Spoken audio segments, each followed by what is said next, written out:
he got late there. He got late there. That's why he could not do kirtan. But it will get over very soon. So I think others will join soon, Prabhuji. Hare Krishna. Dandat Pranam, Madhu Prabhu, Ishukani Prabhu, Lavanya Mataji. Thanks a lot. Sumangal Prabhu, Shashamukhi Mataji. Thanks a lot for joining. So we are reading 18th chapter of Bhagavad Gita. So in which we came till section E actually, section D. 18th chapter, just as a recap, because for the last few weeks we are only discussing about Varnasrama. 18th chapter starts with a question of Arjuna seeking clarification what is renunciation and what is detachment, like Tyaga and Sannyasa. So Krishna basically explains, because it as if Krishna gets a doubt that Arjuna is still asking that question of whether to work or not. Krishna basically first tells the opinion of the Vedantists and the great learned scholars, and then he gives the opinion, and he gives his opinion very straight that there is no escape from work. Work has to be done, and then he gives a lot of, and then work is typically done in the control by the influence of the three modes of material nature. He gives again a recap of the karma philosophy, karma yoga, the effect of the three modes of material nature on several things, on satisfaction, work, and so many things that Krishna gives as an example on what the charity, renunciation, those are the very important things that a grihastha or anybody has to do, particularly for us as grihasthas. Austerity, charity, or one of the sacrifice. These are the three very, very important things. From a sacrifice perspective, in this age, Nama Sankirtana is the sacrifice that we can do, Nama Sankirtana Yajna, and then the charity, the Dana and austerity are also part of the whole thing. And he said there is no escape for this. And then the work that he is asking Arjuna to do has to be in accordance with the Varnasrama system that he himself has implemented, he himself has created. And then we were discussing about that Varnasrama in a bit detail. Why? Because 18th chapter, the first portion of the 18th chapter predominantly deals with Karma Yoga, Jnana Yoga, Dhyana Yoga as a revision kind of a points till we come to the 48th shloka. We were in between 41 to 48th shlokas. And after that, 18th chapter takes a very important turn and takes the reader from the Jnana Yoga to the devotional service, and then devotional service to the pure devotional service, and then ending with the most confidential part of the knowledge of Bhagavad Gita. So we are at the cusp of the turning point of the 18th chapter. So first 41 shlokas, 48 shlokas mainly deal as a revision of karma, jnana, dhyana yogas, in between bhakti superimposed. But after that, predominantly it goes to the peak of its teaching. So in that way, it's a pause moment for us to quickly recap on the Varnasrama also, because 18th chapter again restresses the three important points that we cannot avoid doing work. Work has to be done and work must be done. And among the work, the most important things are sacrifice, charity, and penance. And the work has to be done within the framework of Varnashrama Dharma. And Varnashrama Dharma includes doing the duties, prescribed duties, the way it has been prescribed. So the word prescribed means that it is not by birth, it is by nature, by practice, by training, and by the instruction of the gurus. So that's how we get to know what is a prescribed duty and to do it, and then we need to do that in that fashion. So this is what we have learned till now. So we'll quickly do a recap of the Varnashrama thing also, and then we will go. So as last time, first I'll finish the last portions of this section. In the Varnashrama also, in this article by Hari Krishna Mataji, is that any activity that we do has to be utilized to advance, to encourage ourselves to progress further in our devotional service. So I will just read out these important lines. Bhakti Yoga means to offer one's activities to the Lord in complete love and devotion, free of desire for the material benefit. The Patram Pushpam Phalam Toyam 926 in Bhagavad Gita tells the same thing. 9:27 in Bhagavad Gita also tells Et karoshi edashnasi et juhoshi dadasiyat. Bhakti yoga is the summit of all yogas because it's completely akarma or without any without materialism. The goal of Daivi Varnashrama is gradually elevate all citizens to Bhakti yoga. So Daivi Varnashrama is not just a socialistic thing. It's not a cultural thing. It's not a traditional thing. It is traditional thing. It is social. It is a cultural. But all these elements ultimately are meant to drive someone to the point of increasing or in the path of bhakti yoga. The all the yogas, karma yoga, dhyana yoga, jnana yoga also will eventually culminate into the bhakti yoga. Just like so, if you take big rivers like Ganges and all, at some point in time they start as a small rivers, then so many other rivulets join, and then there will be confluences and then reconfluences, confluences, but ultimately it becomes one big river when it flows to the plains. Same way, all the yoga practices also should ultimately culminate to bhakti yoga. To understand the relationship between karma and varnashrama, we must understand that similar activities may be spiritually dissimilar. So it's a very, very important point to understand relationship between karma and varnashrama, because Krishna is asking Arjuna to do karma within the framework of varnashrama. So to understand the relationship between karma and varnashrama, we must understand that similar activities may be spiritually dissimilar. So here Prabhupada gives in Raja Vijaya, Srila Prabhupada writes, on the battlefield of Kurukshetra, Arjuna was engaged in fighting. That is also karma. Karma or akarma, broadly karma, activity, and those on the side of Duryodhana engaged in fighting. We must understand how is it that Arjuna is free from reaction whereas Duryodhana is not, even though they are fighting after a very declared war, right? Externally, we can see that both parties are engaged in fighting, but we should understand that Arjuna is not bound by reactions because he is fighting under the order of Krishna, or he is fighting for the pleasure of Krishna or to satisfy the instructions of the Krishna. Finally, we must understand that within Daivi Varnashrama, our consciousness, Chetana, our consciousness is a very, very important word. In our Hyderabad language, we say niyat. The niyat is a very, very niyat nahi hai. That's what they use it. Consciousness is very important, Chetana. That is very, very important in doing our activities in the Daivi Varnashrama when we perform our Karma Yoga. Finally, we must understand within Daivi Varnashrama, our consciousness, not our Varna or Ashrama, determines our spiritual standing. So important. So, karma has to be performed in the framework of Daivi Varna Ashrama, but when we get these two understandings, we should also understand these two are impacted and affected by our consciousness, our mentality, our mind, what we are thinking in our mind, and for what we are doing in our mind.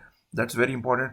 That's why we can see that when Srila Prabhupada has established this worldwide movement, he said International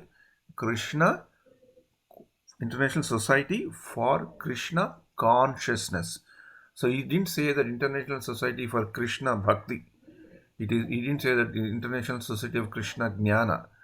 He didn't say that International Society for Liberation, but he said International Society for Krishna Consciousness. That means in our mind and in our Chetana, in the consciousness, has to be very clear about what we do, and that's what determines the actual results. So finally, we must understand within the Daivi Varnashrama, our consciousness, not our Varna or Ashrama, determines our spiritual standing.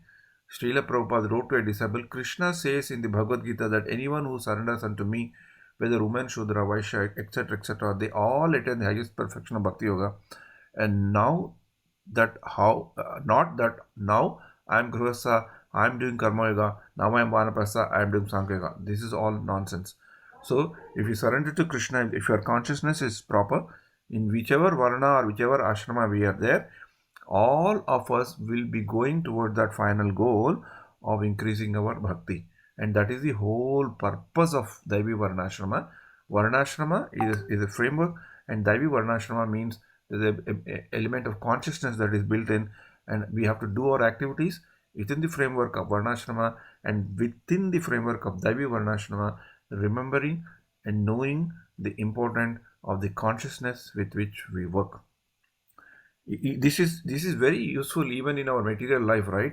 If our conscious is clean, if our conscious is clear, when we do our work also, it reflects the quality is reflected in that, right? People like it because they know that this fellow is very sincere. In office also it happens, right? If we do the things work in a proper within a proper consciousness for doing the work for the sake of doing the work by the way it is expected for us to do in a safe manner, in an efficient manner, in a correct manner, people like it, right? People like it, and they say that this person is sincere. So much so that when such people, even though when they make mistakes, there are people who can tolerate those mistakes because he says, no, this person is sincere. Even though he made a mistake, this person is his conscience is clear. He wants to do something right. Oh, something did not happen right, that's okay, but he's very sincere. He's made a very good effort. So that is a very important thing of developing a proper conscious. So that's why even in ISKCON we keep saying, right, even though Srila Prabhupada said International Society for Krishna Consciousness, are we Krishna conscious? Are we Krishna conscious? Or we are conscious that we have to be Krishna conscious?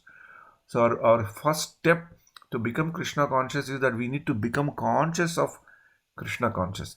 Then that will act as a protective shield. So the place where I am in, it's cold place, right? So I should be conscious about that. It's cold. This room will get cooler, and only if I become conscious of my own environment, then I'll properly wear a sweater and properly dress myself. Otherwise, if I'm thinking that I'm this, I'm that, I'm Grihastha, I'm that, this. If I keep thinking, oh no, I come from Dubai, nothing happens to me in winter in Dubai, so I don't have to do anything here. No, I'm the same person, but I'm in a different place. So my consciousness has to drive me to orient myself to properly be in a way that I properly dress. That's from a material point of view. Same way, even in our bhakti also, doing work, no escape. Doing work within the framework of Varnashrama, no escape, because Ashrama and Varnas are automatically decided by Krishna as created. We cannot do anything beyond that. So that is must, and this is a must. There is no escape. So how can we make these two musts that have been imposed on us in a way to make to our best advantage? We connect it with the karma, the activity. Not doing the work has to be done within the framework. So we connect this karma or activity with this, and then we understand this varnashrama dharma not as a social thing, not as a cultural thing, not as a traditional thing, but as a daivi varnashrama. Because whatever we do within this framework, using this framework, our aim is to go progress into the bhakti marg. So this Daivi Varnashrama gives us that needed consciousness, needed chetana for us to do things in a proper perspective. In English, they use the word proper perspective, right? That's very, very important. So even though when we do our activities within the karma and varnashrama framework, activities may look very dissimilar, very contradictory sometimes, but they have a place and a meaning for each of it. So in considering courses of each varna, I ask myself what kind of a knowledge is needed to build a self-sufficient spiritual community that can encourage and protect its citizens. I also looked at the qualities and duties of different varnas as described in scriptures and thought about it what kind of a training would best help each varna develop. Finally, I looked at Prabhupada's description of training for different varnas. So people in the advisory class of people, like in an organization, if you say very, very senior consultants, advisors, mentors, okay, in the devotional context, it is brahmanas. They should be good at, they should do something of scriptural studies. They should also be trained on what Prabhupada has done on the instructed on Varnashrama, the way we are doing it now through this article. Teachers have to be trained also, so that they can impart proper knowledge in a proper consciousness in a proper way. Mental health, the learning disabilities also to be overcome. Things about Ayurvedic medicine has to be also be known.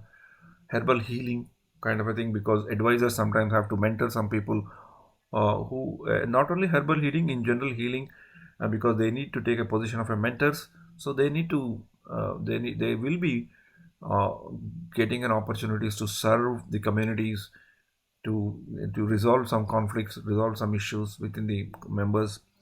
A deity worship and in the rural communities, and kings in the Bhagavatam and study of Bhagavatam. So these are the things that Srila Prabhupada has told. For Kshatriyas, they should know the administrative class, what is dharma, adharma, what is proper understanding of politics, why politics are there, to to overcome the evil and to control the bad people and to reign the kingdom in a proper way. And what is the social order? How can we have a social order of giving enough and adequate things for all people in terms of shelter, food, clothing, social security, and how do we divide and share our wealth uh, amongst the communities, among the people. This is how the kings have to do it. And of course, we see a very good examples in the place where we come from, where we live, where we see the rulers, the way they take care of the subjects. In many ways, sometimes some people may tend to criticize, but if you go through different countries, if you travel through different countries, and again come back to Dubai and see how that country is run, you can see a huge difference, where the rulers have a very particular emphasis on the happiness quotient of the people, and that's why they made the country pretty secure compared to other countries. Pretty much infrastructure available, pretty much reasonably availability and accessibility of medical infrastructure. If you live in America, you will know. In America, even though it's such a scientifically such a very big advanced country, excellent medical research, very good medical hospitals, very good in emergency care, very good in extreme the traumatic care, very good in operations. But come to the normal cure, normal issues for the patient, it's nightmare to deal with it. Even though it's such an advanced country, in Dubai, if I'm there, if I'm in Jebel Ali, if I get some cold cough or something nagging thing is there, I can easily within 15-20 minutes I can easily reach to some clinic, Jebel Ali clinic or DIP, uh, or a vascular clinic. No questions asked. They just take the registration and I can get the access to doctors. People who lived in America, I think Madhu Prabhu can vouch for me, Mataji and Madhu Prabhu. For a normal sickness, it's very difficult to access doctors. Very difficult. So Kshatriyas, kings are those people who see the social equality of the people and enable give some facilities for people to use. And in Dubai, if you see, we don't even pay a direct tax, income tax, but there in these countries they take a huge amount of tax, but it becomes very difficult, very difficult to manage the situation. So many rules, of course. They are also strict because of the insurance obligations. I can understand that, but if, for a common man, it's very difficult, because we also experience now. We have since a toddler at home. Suddenly she gets cough and she starts crying couple of days, and there's a panic in the house, but doctor's help is not there. Direct doctor's help is not there. We have to phone, we have to call in consulting. There's a lot of procedures there. So this is important. Rulers also think about these things are there. Of course, I'm not trying to blame America. It has got so many other great virtues, but this is one aspect. It's a very touching aspect. When you get to feel, when you get to experience, you will know how difficult it is. Economics, to ensure that all people, all kinds of people get some benefit, some kind of a protection. Defense, sciences, and the overall management of the country.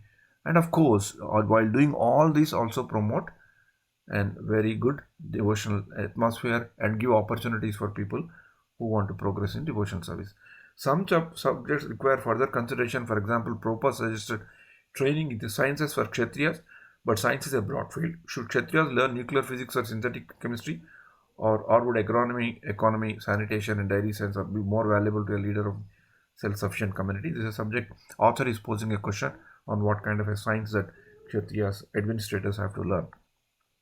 Srila Prabhupada said that Varnasrama community would consist of just few Brahmanas and Kshatriyas, and most would work as Vaishnavas and Shudras. So this also happens, right? Even in our modern society, in any company you see, the administrators and the senior management, the executive committee or board members are few, and they have few advisors and consultants. But most of the other people are in the generate either in generation money or preserving money or working. Yeah. So Vaishyas, of course, fundamental of ecology. Here, Srila Prabhupada, when he talks about Vaishyas, he's talking about living towards nature. Vaishyas as a community have to know something about agriculture, economy, and how to store, how to preserve basic farming, fundamentals of animal health. They should take how Krishna used to love and protect cows, cow care, oxen care, and everything related with living with the nature and producing what needs to be produced.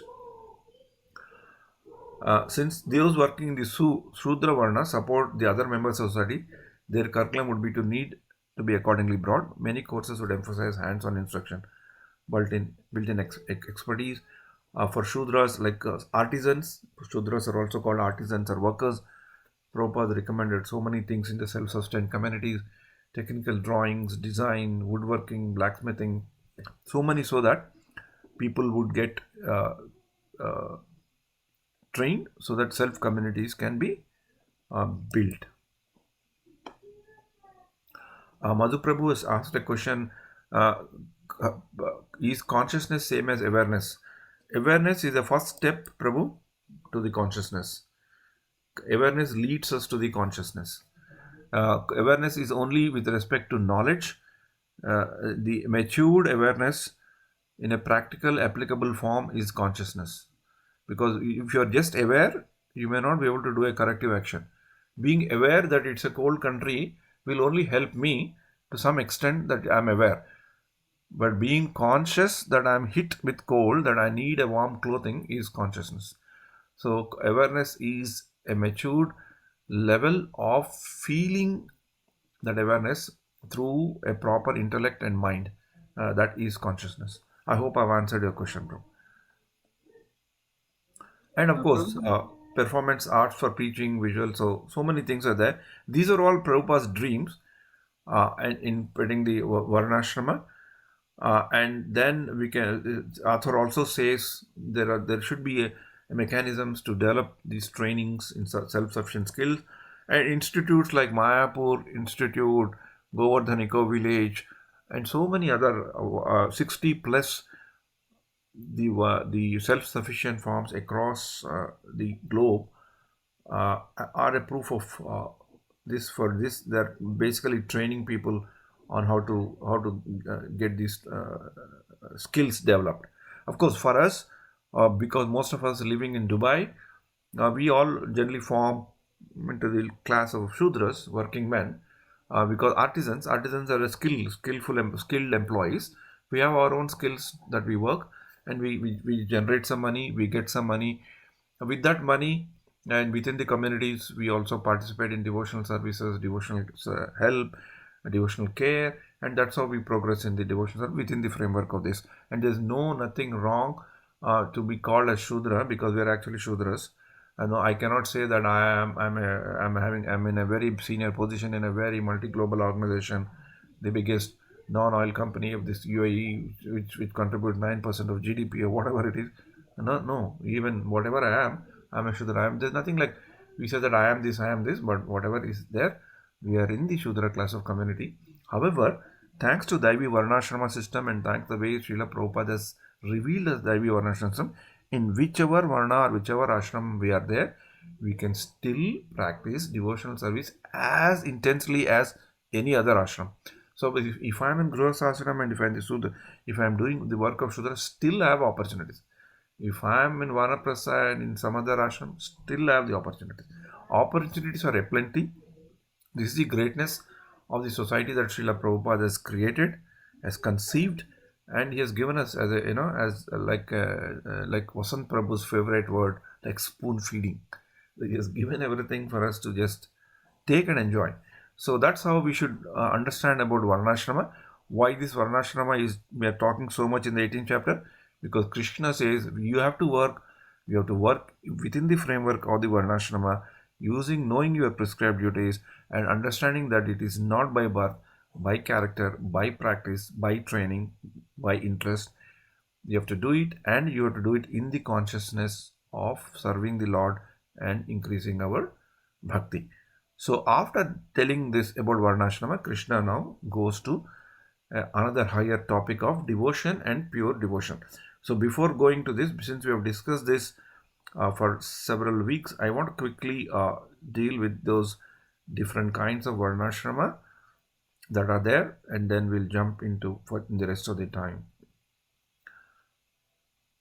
One second, Prabhu. Yeah, the Mataji, again, we should again have a very respectful obeisances to this Mataji, Hare Krishna Devidasi, who has written this wonderful article on what do you mean by Varnashrama, totally unpacking the understanding that Srila Prabhupada has revealed in various places into one single beautiful, well articulated, clear article.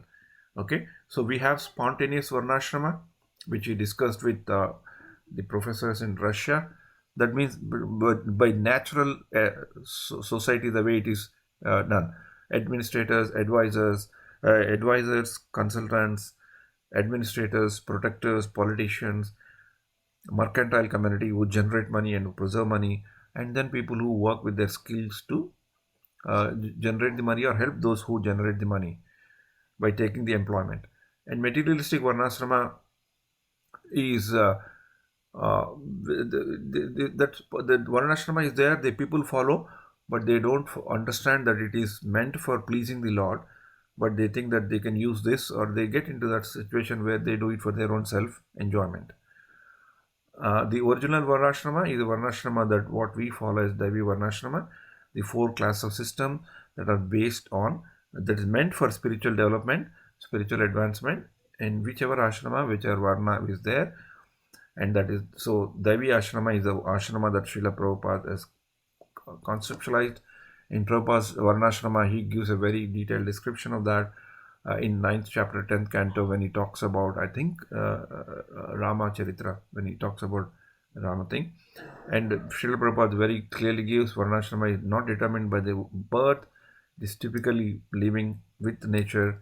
And Prabhupada established Varnashrama college, and he thought, conceptualized a thing of Varnashrama college so people can get training. And while dealing with Varnashrama, Srila Prabhupada also emphasized a lot on the living with nature of self-sustained communities. Of course, we in Dubai are very far from those self-sustaining communities per se on living on the land, but we can also think of this understanding into some kind of a self-sustaining communities with our love and care with each other, between each others. So if we sustain our devotion by having a good love and care amongst ourselves without any prejudices, without any misunderstandings, with very good understanding of what is Vaishnava culture. So luckily in this trip, I'm very fortunate to be associated with a course that we are conducting on Vaishnava culture to a Telugu forum with devotees joining from various parts of US and some parts of the India also. Today is the second lesson that we finished. Rasikananda Prabhu is also with me in this course, along with Dharmaraj Murari Prabhu and other Murli Govind Prabhu, who also is there, is a senior member of ISKCON community from Vizag. So it's pretty interesting. So the word in the culture, and when I was reading the material for preparation, the word Maryada comes very loud and clear. Chaitanya Mahaprabhu has given a lot of emphasis, and when he was talking to Sanatana Goswami and Maryada, or way of life with proper consciousness and mindset. It's so important.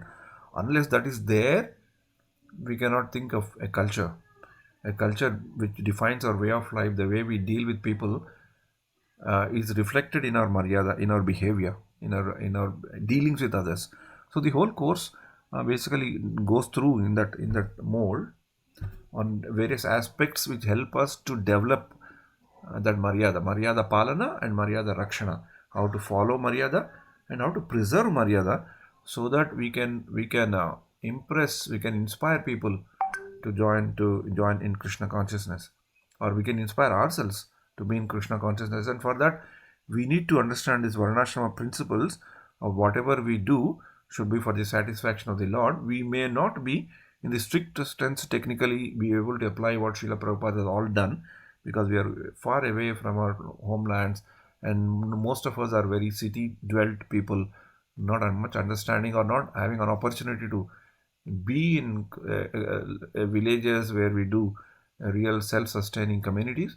Still, our self-sustaining communities is to develop, increase, nourish, nurture bhakti within us and within our community members. If for that we are doing, the overall principle of Daivi Varnashrama is satisfied, because what we are doing is for the satisfaction of the Lord and for the satisfaction of the devotees. So this how the 41 to 48, Sakama to Niskama, doing the activities for some material benefits and moving towards Nishkama without aspiring anything, be just fixed in the framework of Varnashrama, and it will automatically lead us to the devotion. So from there, from 49 onwards, Krishna, as I told before, it's a U-turn kind of a thing. Not only U-turn, it's not U-turn, it's a step up into the next level of understanding. I'm just moving forward quickly from this. Oh, sorry, Prabhu, it's taking time. Yeah, Hare Krishna. Entama? Pilchava? Okay. Okay, so 48 shloka basically tells conclusion on the perfection of the renunciation, chapter 18, sticking to one's occupational duty at any cost. So this is an important point that we should do. Is visible, no, Prabhu? One must stick to his Yes, yeah yes. yeah. One must stick to his occupational duty at any cost, even if one's own duty appears difficult or defective. There is no problem. Even we make mistakes, it's okay. Even if it is difficult, it's okay. People accept it. Society accepts it, but we should stick to what we need to do. Analogy given by Lord Krishna, like every endeavor is covered by fault. It is just as fire is covered by smoke. Smoke does not make fire impure. In winter time, when one takes a stone from the fire, sometimes smoke disturbs the eyes, but still one makes use of fire anyway. Therefore, do not give up the duty due to unpleasant disturbances. Be determined to serve the Lord by occupational duty. How can one become perfect in self-realization? Results of work are purified when they are connected with devotional service. One becomes perfect in seeing the self within, and that is self-realization. So we don't have to worry whether our things are faulty or not. Of course, that doesn't mean that we want to do things faultily or we want to do things wrong, but we don't have to bother too much as long as our sincerity and our consciousness is there. That result, whatever is to be given, Lord will definitely give us. So that's we don't have to worry. All that He sees is our sincerity and our sticking to what we are supposed to be doing. Yeah. So in this section now we are moving to 49 to 40, 55, where slowly that karma will lead to liberation to bhakti yoga.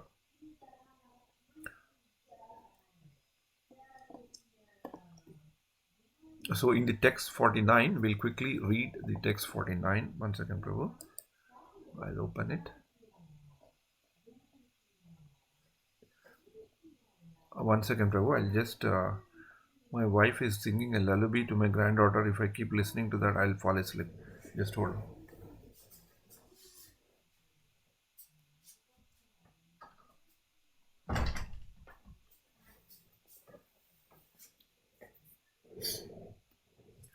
Can someone pick up the shloka?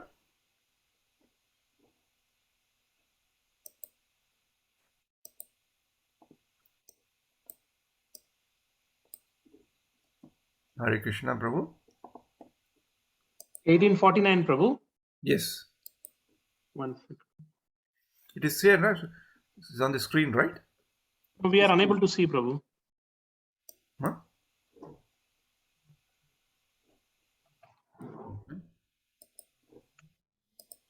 Now? Yeah, now Yeah. it is. Yeah, Prabhu. Asakta buddhihi sarvatra jitatma vigada spraha naishkarmya siddhim paramam sanyasen senadigachadi. Yeah. Translation also, Prabhu. Hmm. Translation by His Divine Grace, A.C. Bhaktivedanta Swami Srila Prabhupada, Jai Srila Prabhupada. One who is self-controlled and unattached and who disregards all material enjoyments can obtain, by practice of renunciation, the highest perfect stage of freedom from reaction. Yeah, this is a very important shloka. See here, Krishna talks about the renunciation and perfect stage of free from reaction. Because when we discussed in the 18th chapter in the beginning, sannyasa, tyaga. Sannyasa is the one who renounces the results of the material activities. Tyaga is the one who renounces result of every activity. So tyaga is in a way higher in the order. So here Krishna is basically clubbing both of them. Highest stage of freedom from reaction, that is tyaga, and this is renunciation, sannyasa. But in both the cases, work has to be still done. Yeah. Can someone pick this? Hare Krishna Prabhu. Siddhim prapta yatha brahma tatapnoti nibodhame समासेनैव कौन्तेय निष्ठा ज्ञानस्य या परा. Hare Krishna. Translation by A.C. Bhaktivedanta Srila Prabhupada, Jai Srila Prabhupada. O son of Kunti, learn from me how one who has achieved this perfection can attain to the supreme perfectional stage, Brahman, the stage of highest knowledge, by acting in the way I shall now summarize. From Thank here you, Prabhu. onwards, the very interesting shlokas come. Yeah, these are three shlokas, one by one. Can someone take it? Yeah, before we take this, we'll just read this again. O son of Kunti, learn from me how one who has achieved this perfection. What is this perfection? Of understanding what is varna and dharma, and understanding what is karma, and how karma can be related and put in connection within the framework of varnashrama dharma, can attain supreme perfectional stage, Brahman, that means self-realization. And he says that stage of highest knowledge by acting in a way I shall now summarize. He is basically telling that stage of Brahma. Yeah. We can quickly go through the translation because I think we are running out of time. Next shlokas will pick it up. I'll read this. I'll pause it wherever it's needed. Being purified by his intelligence and controlling the mind with determination. What does it mean? Being purified. Why purified? Because with the mind that is controlled with determination and proper consciousness, if somebody is working, obviously he is working for the benefit of the Lord, for the pleasure of the Lord and his devotees. By offering the results to the Lord, obviously the purification will be there. By being purified by his intelligence and controlling the mind with determination, giving up the objects of sense gratification, that is akarma, being freed from the attachment and hatred, one who lives in secluded place, who eats little, who controls his body, mind and power of speech, who is always in trance, who is detached, free from false ego, false strength, false pride, lust, anger, acceptance of material things, free from false proprietorship and peaceful. Such a person is certainly elevated to the position of self-realization. So a lot of things.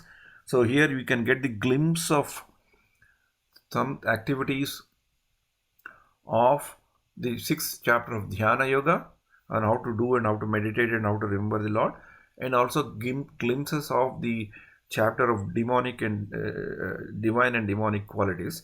So all these are the characteristics one develops or one has to develop in order to get into the position of self-realization. But how does one develop is what is described before. If you just follow what is to be followed per Daivi Varnasrama system, all these things will slowly come into place so that we can do. Are we there in all these things? What is our grade in all these things that we are doing, being free from attachment? Are we there? What is our score? Living in secluded place, Srila Prabhupada said that secluded place is a place where, it's not just physically seclusion. It's a place where we are with devotees, and so that the material world, we are secluded from the material aspects of temptations. That's also kind of a seclusion from the material or Maya. Are we eating less? Oh my God, this is a big question mark for me. Who controls his body? Are we able to control our senses, mind, power, and speech? Always remembering the Lord and not forgetting Him. Freed from false ego, are we there? And each of these we can benchmark ourselves on where we are, but we don't have to do too much of analysis and research on where we are. If you are just follow the principles of Daivi Varnashrama and the core fundamental principle of whatever we do, we have to do with proper consciousness and apply the results, not getting attached to the result, but offering it to the Lord. Slowly all these things will automatically come by default. We don't have to greatly. So that is the greatness of bhakti yoga. And here is very important shloka. He tells, and people who have achieved that path and people who have gone, who have become successful in getting there, what is their situation? How do we find them? And what do they look like? And what is that thing that we can look forward in them? This shloka, I request at least 3 devotees to chant and meaning, because it's a shloka that needs to be remembered. So, Sumangal Prabhu, starting with you and 2 more families. Brahmabhuta prasannatma na shachati na kankshati samha sarveshu bhuteshu madbhaktim labhate param. Translation, Prabhuji?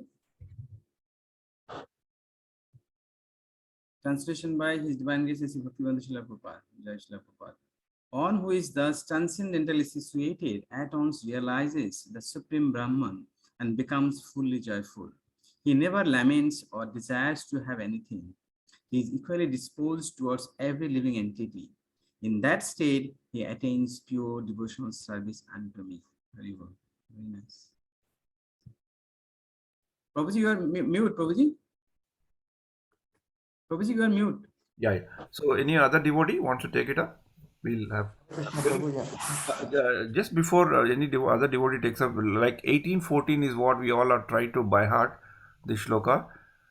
So this also we will all take a kind of a wow. Austerity is also an important part of our devotional service, according to what we learned in 15th chapter. And also Gita Jayanti is coming very close. I think here in USA it is on December 14th or so, if I'm not wrong.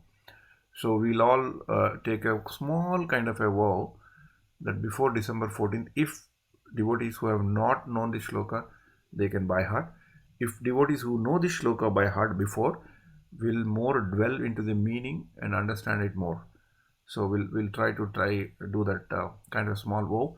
And next week's when we meet, we can give opportunity for those devotees who have learned the shloka. Hare Krishna. Yeah, go ahead. Hare Krishna, Prabhu. Hare Krishna.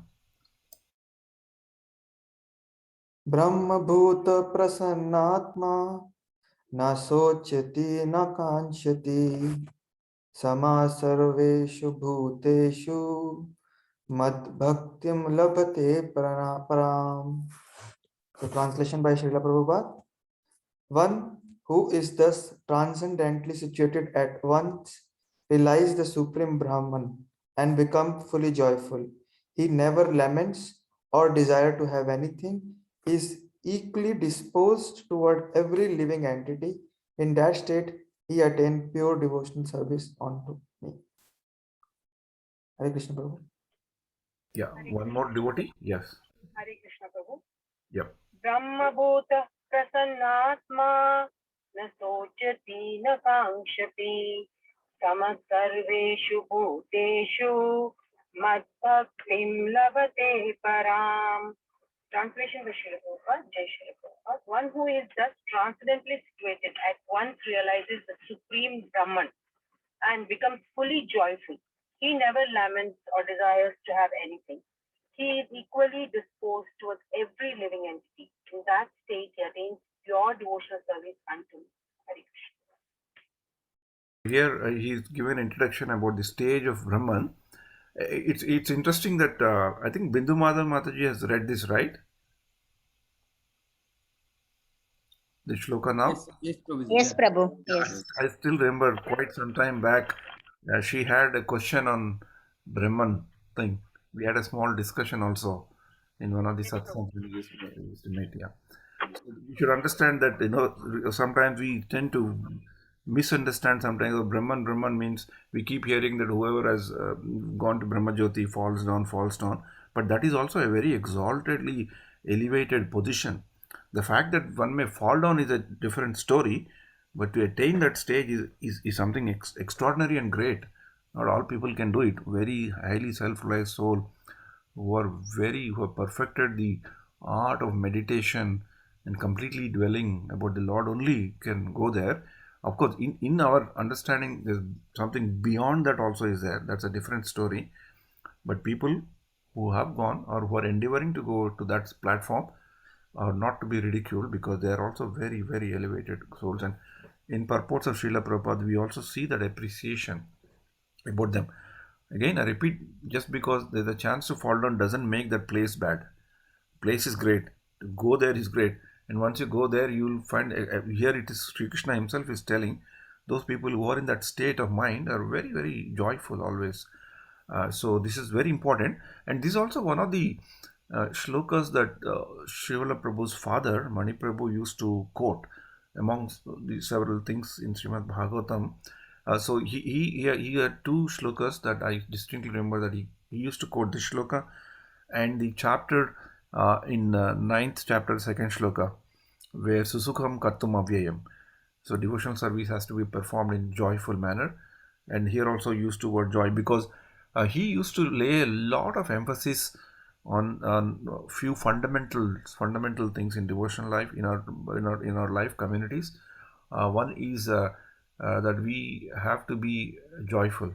We have to be happy to perform the devotion service in a happy manner, or performing the devotion in a proper manner will give us happiness. Either way, that's the reason why he was very much focused on internal harmony of our community members as community members, and internal harmony within the family. He says family together has to be together and do whatever little they can do. We don't have to force ourselves to become a super sadhakas and super extraordinary level of sadhana, but whatever you do, you have to be doing joyfully. He wanted to see joyful faces in the satsang, more than people, sadhana. I mean, that doesn't mean that he's trying to give a lower importance to sadhana, not that way, but the importance of we having to know how we need to adjust ourselves, the misunderstandings, difficulties, mistrust, trusts, issues that all of us have some point in time in our lives, either with our husband, wife, or parents, sometimes in-laws, sometimes children.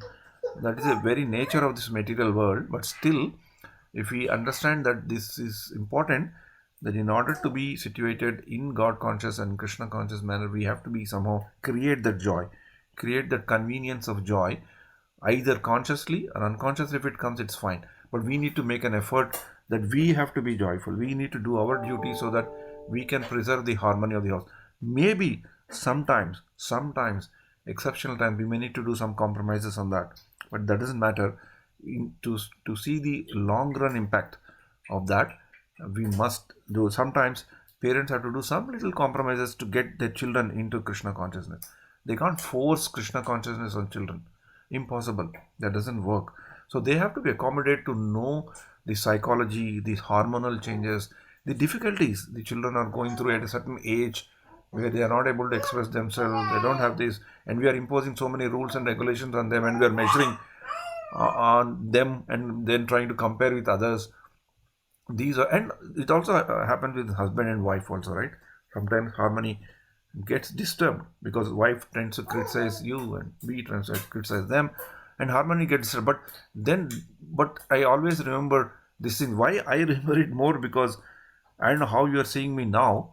When I was a bit 20 years younger, somehow I used to be very shy and very serious. My face used to be very serious. So Mani Prabhu used to always, tap me on shoulder. What's happening to you? Why you are so worried always? So he used to say, be happy, man. Enjoy, and laugh, dance, and mix with people. What is wrong? Devotional service. You come to satsang means you have to be happy. That's why you come to satsang. All the other things are there. They'll come, they'll join. But be happy. Bindas, you keep relax. Don't become so, don't look so serious and introspective, and don't be so self-critical about you. So why I'm trying to share is those instructions have helped me a lot in my life, even though the shy person in me still remains shy. But one thing I remember, that whenever from then onwards, I laid I put a lot of emphasis on trying to maintain the harmony of the house to the extent possible, even though it may sometimes we may have to lower our guard and let others do what they have to do for them. That is their release point, right? For everybody stress, everybody strain, there's always a release point. Some people may want to like to watch a little bit of a TV, or sometimes some people want to talk to something, sometimes some people want to do some things, just that little room for Maya to play with in our grasa life is important if we have to preserve the joyousness of our lives. Otherwise, we become very stoic, and ultimately we end up with fights and nothing else. And then the joy is gone. Even though we may think that we are practicing bhakti, but that joy is not there. Just like the way when I think my wife has told something very interesting. When my granddaughter was going through, still she's a bit going through, but not much, her feeding problem. One side, the pediatrician says that she has to be fed because her weight has to gain. But where weight has to gain means you have to somewhere other force her, do that, this, and push something, right? So the therapist said that only you are pushing only the calories into her, and they're only thinking that why weight is not gaining. But you are not pushing love and affection of food, liking of food to her, because you're just so worried about what doctor is saying that you're just pushing calories, and you're doing lots of other tricks and traits to push milk into her thing, but you're not pushing the love and care. That it's a phenomenal thing, right? Phenomenal instruction. A doctor is not able to give, because doctor cannot talk those things. Doctor has to talk strictly medicine thing, but a therapist has a liberty to give that instruction. So like that was Mani Prabhu used to give this, and he made also this fundamental thing evolve and perpetuate into the congregation. That's why we see, even though we became so big a community, the joyness, being togetherness, and willing to serve as a fundamental principles and underlying theme of our thing is still there. Even though we may have little problems, disapprovals, disownment, issues, contradictions are there, but still that foundational principle is there. Why I'm talking so much about this shloka is that is a state. So when we reach Brahmabhuta stage, we are joyful. But when we create joy within ourselves, wherever we are also going towards that state only. Even though the quality of joy may not be as much as what is described here, but little bit of that joy and harmony, each of us must make some effort to make. How can we bring additional harmony into our family? When our family is strong with good harmony, we can radiate that joy to others. But when we continue to have issues, we have it's not that easy. Sometimes the issues do happen. As I speak, my wife is here. She is thinking, why this guy is talking like that when we have so many problems within us also. But that's a different thing. But continuous effort has to be there, so that adjustment comes. And sometimes when we have too much of a problem, sometimes for some people, because of the karma, because of the situation, the problem becomes a bit too much. At that time, it's very, very, very important to have a listening ear, to go to some people who can advise and give some guidance. Unless we go there, it's very difficult for others to understand in a very confidential manner. And at that time, when we go, we must recognize that we have a problem and our joyous state of living is disturbed. We no longer are joyfully performing devotional service, and we have to get back to that joyous state. So when we get, and then we need to know that there is a problem and there could be a solution, and there will be a solution. Only thing is we have to have a patient hearing, and whatever the mentors tell, we can try it out. Try it out, and if it fails, again we can go to some other advice, some other help, some other thing. But we keep on trying, keeping in mind that we have to have a joy. So when people come to our house, or even non-congregation member come to our house, they should see that warmth and joy in our house, and then they get inspired. Otherwise, it's very difficult. I'm making the problem very simple. Some problems, I don't know, if I get it, I know how I'll handle it. But I have seen some people who have gone through this kind of issues in our communities where the joyousness is disturbed, but they latched on. They latched on to Krishna consciousness, and they latched on to, they had a listening ear, and that's why they survived. And in some of those houses I visit, where I myself was there in the midst of a thick storm of conflicts they had, even to the extent of separation, when I visit their houses happily with kids and parents are enjoying, then I really feel, my God, I never thought that this turnaround would come. But why it came? Because the fundamental principles that Maniprabhu had made in this congregation, not to break, not to whine and weep, but to be joyous. If joyousness is not there, search for it, cultivate it, get it. And so this will be there. So this is a very important shloka. I somehow went nostalgic remembering him, because some of those great instructions that we get from people are fantastic. Actually, they may look very simple, but they become lifeline, or life attitude. Because in this place, in these countries, we don't have our mothers and fathers nearby, who can guide us. Our community, elderly community members are our fathers and mothers.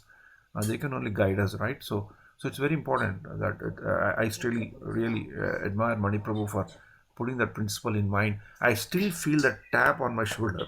You say, "Why are you so sad? Laugh, man, laugh." That he used to say. So that's very interesting. So we'll conclude today with one shloka. I'll just read it out. And this shloka is also extremely important. Prabhuji, Hare Krishna, Prabhuji. This later. Yeah, Hare Krishna, Prabhu. Just a moment, Prabhuji. Prabhuji, that subject you have discussed now, is, I think, have a very immense importance. So it's very good to hear from you so elaborately the value and the importance of joy, being joyful in our life. Being in devotional life, if we cannot find the joy in our life, then something is actually not correct to be corrected. Probably we need to consult somebody to get ideas and all, So, and then there is another avenue from where we can get the joy and happy, is that, Prabhuji, in my knowledge, that when we understand that something is very important in our life, we want to do, but somehow we are not able to do it properly. Important things is very clear, that is very important, very evident, it's clear, evidently clear, but we are not able to do it properly, So that gives brings unhappiness within us, So for that, we need to consult people who can help us, and so that we can do it, and we become, happy and joyful. Even our devotional life, if we cannot do it properly, then it becomes a problem, actually, is not it? So that's, I think, very important aspects also, probably. Hare Krishna. Krishna. So we have talked so much about it. Sorry, I think I talked a bit too much, but I wanted to share important thing. So this shloka 1855, we can cover it next week. So kindly by heart this shloka. Brahma bhuta prasannatma na sochati na kankshati samaha sarveshu bhuteshu mad bhakting labhate param. So be in the state of joy. And so we'll conclude here. Thanks a lot. Hare Krishna, Krishna Krishna, Hare Hare. Hare Rama, Rama Rama, Hare Hare. So we are just enjoying the Thanksgiving weekend of United States. Thursday, Friday, Saturday, Sunday, they don't work. The Thanksgiving is a week of gratitude. towards God and those people who have given the harvest. That's how the concept, like our Baishaki and Pongal in India. So whole America celebrates this Thanksgiving. It's a question of gratitude and a lot of mingling of people, devotees, friends, families. They have these Thanksgiving dinners. So we are also enjoying those family dinners here. So it's a question of time to be joyful, at least materially and somehow devotionally. So this little girl is also joyful today with their grandmother. So say Hare Krishna to her and please pray for her so that she becomes better and better. Hare Krishna. Hare Krishna. Say Hare Krishna. So you may need to stop the screen sharing so that we can see it in full view. Okay, Prabhu. Hare Krishna, Jai Jivana, Hare How do I Krishna, pray, Hare Prabhu? Krishna, Prabhu, you Krishna spotlight, Krishna, yeah. Hare We will Hare. spotlight you, Prabhu. Oka smiley, Amma. Yeah. Oka smiley. మీదే పెట్టుకోరా చేయలేదు So Hare every Jai Jivana has added joy in every one of us, Prabhuji. Yeah. yes. He has added joy. దానికి The right ఎంత time. She has arrived in right time, you know. Yeah. It should. అందరికి హరే కృష్ణ నీ వైపు చూస్తుందమ్మా అందరిని Hare చూద్దాం. Bol. Mataji Hare Krishna. Ah, she's smiling. Big smile. నవ్వురా అక్క smiley. Smile. Yes. Very big Hare Bol. smile. Jai Jivana. Hare Krishna. Hare Bol. Hare Bol. Yeah, she's smiling, Mataji. He's in the library of the house, so I was telling her yesterday that now you have to read all the books. There's so many Yeah, it books looks your like- mother and father has put for you. Hare Krishna.